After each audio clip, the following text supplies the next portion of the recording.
Welcome back to the programme. Now, the sale of electric cars in Britain fell 17% last month in a new blow to the country's efforts to reach net zero targets. It comes after a government U-turn over the date for banning new petrol and diesel vehicle sales. So, what is going on? I've been speaking to Quentin Willson, motoring journalist and a former Top Gear presenter, and Stephen Norman, who's a former managing director of Vauxhall, about the future of electric cars. And I began by asking Quentin to take us through what was happening with electric vehicle sales. Well, fewer kind of private buyers are buying EVs. The fleets are really good, and we've got 16% of the new car market is now EVs. But these figures released yesterday by the SOMT, they do show a decline in private buyers. But then, if you look at the wider economy, that's hardly surprising. Big ticket items people are reining back on. We've seen the price of secondhand cars fall as well. New car sales are falling. And then you've got Rishi Sunak saying that he's going to shift the date from 2030 to 2035. So people have just said, well, actually, I'm not going to buy an electric car. I'm going to put it off until 2035. So that's the deadline for stopping the sale of new non-electric vehicles. That's right. Combustion cars and vans, brand new, won't be able to be sold after 2035. But if Labour come in, they've said they'll revert it to 2030. So what do you make of this then? Stephen? Do you think it is a cost of living problem rather than people unwilling to make the switch? Well, no, I don't, actually. And I have huge respect for Quentin, who I've been following throughout my very, very long career. But having spent 47 years on the manufacturer side in the motor industry, what I can see today are huge discounts on new electric vehicles of all sizes, including Teslas, which are possibly the one of the benchmarks to be looking at.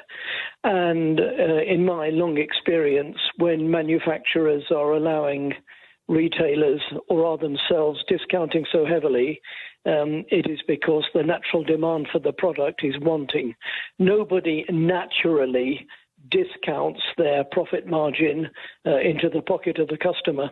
And the comment that Quentin is making, which is absolutely right, that these vehicles are finding a home in the B2B market or in the fleet market or whatever other multiple purchase market. Sorry, what's the B2B market for people listening who don't know? Business to business. No, business to business. So, for example, people lease companies who are buying to then sell the cars to the customers on a monthly lease rate, or rent-a-car companies, basically multiple purchases, or indeed your company car.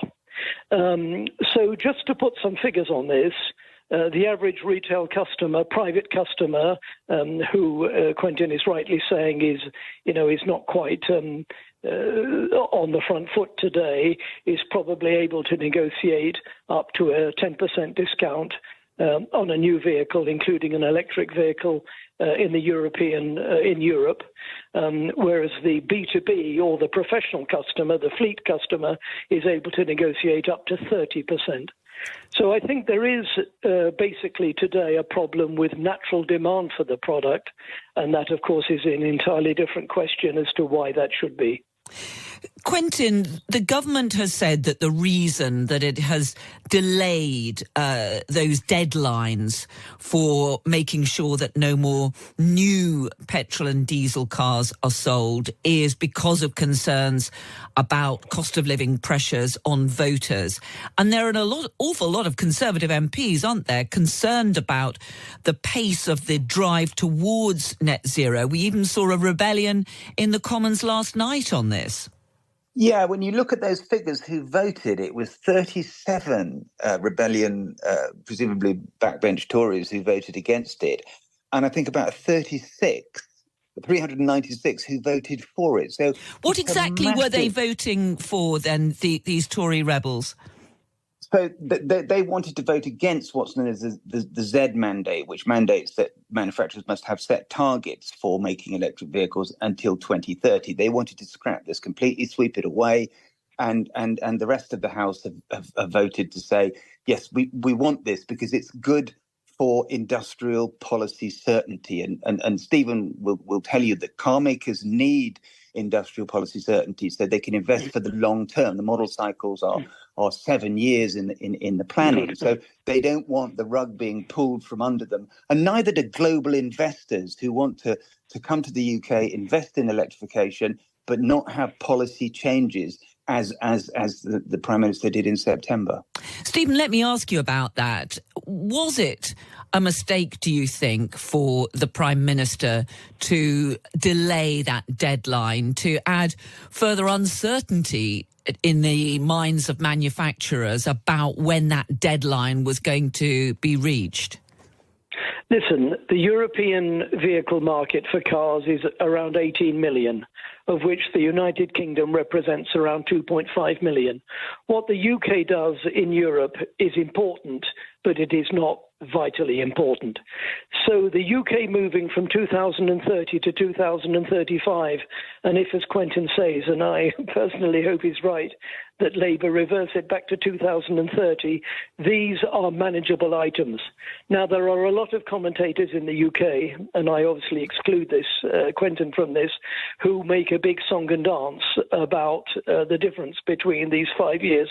But 5 years of the UK car market on electric vehicles of a 2.7 million market out of 18 million is not a big issue for a major car manufacturer, believe you me. But just on that point, Stephen, are many of the British electric vehicle manufacturers still working towards that 2030 deadline on the grounds that if Labour get in to power next year, the deadline could be back at 2030 again? Yes, I repeat my previous comment. These are not mega issues for world car manufacturers. They might be a mega issue for Jensen and TVR if they still existed, but they are not mega issues for Ford, Stellantis, Renault, Volkswagen and company. Believe you me, I've worked in all of them. Quentin, we have also got some more good news on the way, in that it sounds as though the EU is going to delay imposing tariffs on British electric vehicles. What's your understanding of what's going on there? So this was a contentious thing called the rules of origin, which is a Brexit hangover, whereby 50% of a car's production had to be local. Otherwise, it would be charged 10% tariff. So we would charge the Germans to import BMWs and Mercedes into the UK and charge them 10%, and they would charge us 10% to take Nissans and Range Rovers, whatever, to Europe. So that would be, an act of mutual self-destruction. So the EU have quite sensibly, but right at the last minute, said we're going to have a 2-year extension on this, so we'll review it in 2 years. So that's good news. And again, that gives policy certainty. Tariffs are no good for anybody. And Stephen's right, you can get discounts on electric cars, but you also get discounts on Range Rovers now. So that kind of market for any big ticket item is shrinking, and bunching electric cars in with everything else as the cars that aren't selling isn't strictly true. Stephen, presumably British car companies or those that have manufacturing operations in this country will be pleased that those tariffs have been at least delayed. Yes, I think that really is the key point. I totally in line with Quentin on this. It is, well, first of all, I'm totally against Brexit, obviously, having spent most of my life living on the continent. So any kind of notion of tariff between the United Kingdom and the European continent, for me, is absolutely nonsensical. So, yes, that I think is probably the most important driver in favour of some form of stability in electric car demand. But I must come back on the comment that Quentin has just made. The demand for electric cars across Europe is weak.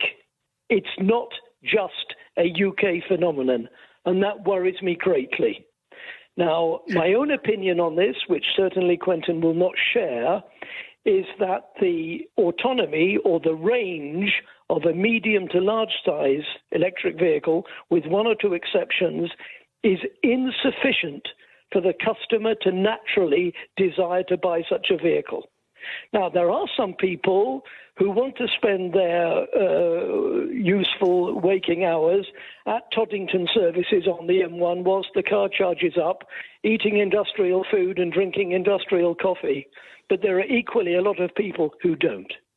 Yeah, isn't that the big problem when it comes to switching to electric vehicles, Quentin, that not only are electric vehicles in general still more expensive than their equivalents, but also that the infrastructure is just not there. There never seem to be enough charging points. If you're undertaking any journey, it's a major operation to plan where you're going to be able to stop to charge up, and then you just have to hope that there aren't 20 other people trying to do the same thing at the same point at the same time.